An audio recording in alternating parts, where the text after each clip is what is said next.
Добрый день, друзья! Сегодня воскресенье. Прекрасный повод порадовать свою семью и близких вкусной сладкой выпечкой. Нежное, воздушное и очень удачное тесто. Всегда разная начинка. Пирог исчезает молниеносно. Хорошо, что готовится просто, и на следующий день можно его повторить.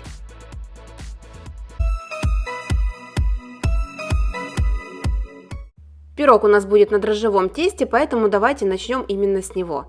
В миску выливаем 100 мл теплого молока, высыпаем 60 г сахара и 7 г сухих дрожжей.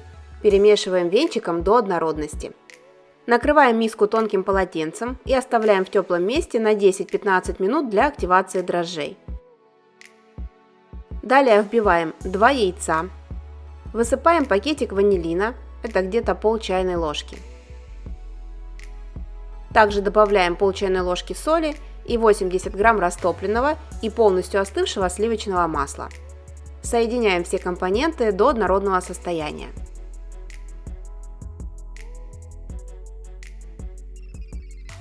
Затем высыпаем 400 грамм просеянной муки и замешиваем тесто.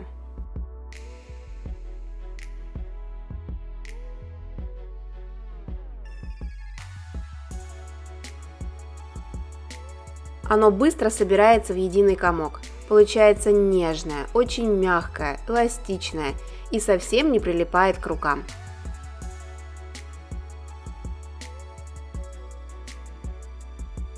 Формируем тесто в шар. Миску смазываем растительным маслом.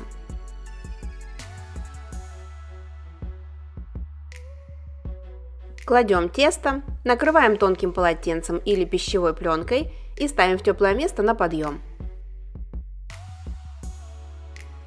Я ставлю в электрическую духовку, включенную на 40 градусов. Дверцу закрываю. Таким образом тесто поднимается в разы быстрее. А пока подготовим форму.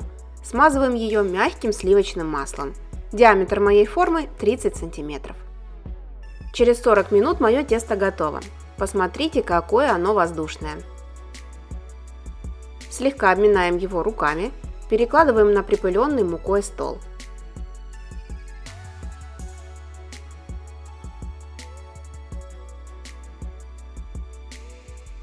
Немного расплющиваем его. Сверху тоже присыпаем мукой. И раскатываем в большой пласт. Размер моего пласта 65 на 45 сантиметров. Но в то же время сильно тонко не раскатываем. Тесто не должно просвечиваться. Его толщина приблизительно составляет 3 мм.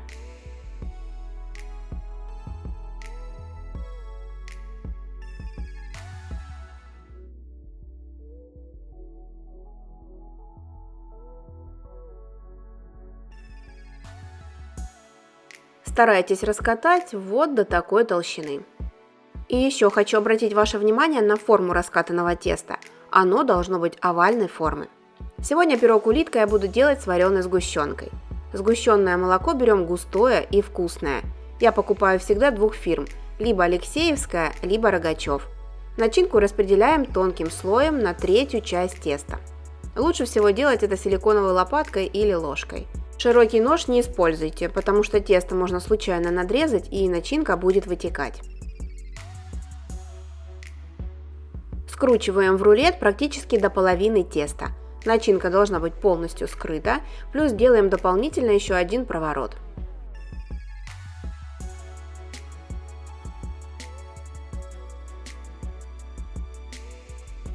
Теперь берем нож для теста и, начиная с середины, делаем надрезы. Надрезы не должны доходить до края пласта. Скручиваем рулет до конца и сворачиваем улиткой.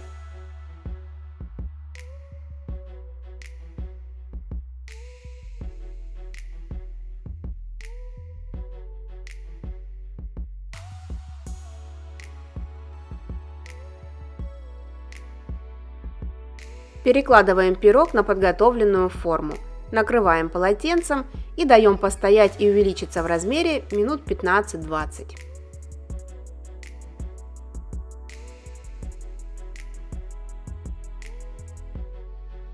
Затем 1 желток и 1 столовую ложку молока соединяем вместе. Смазываем пирог этой смесью. Именно желток и молоко придают выпечке красивый, румяный и глянцевый вид.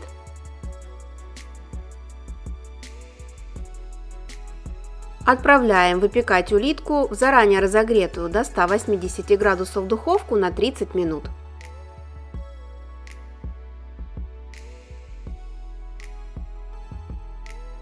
И посмотрите, какой красавчик у нас получился.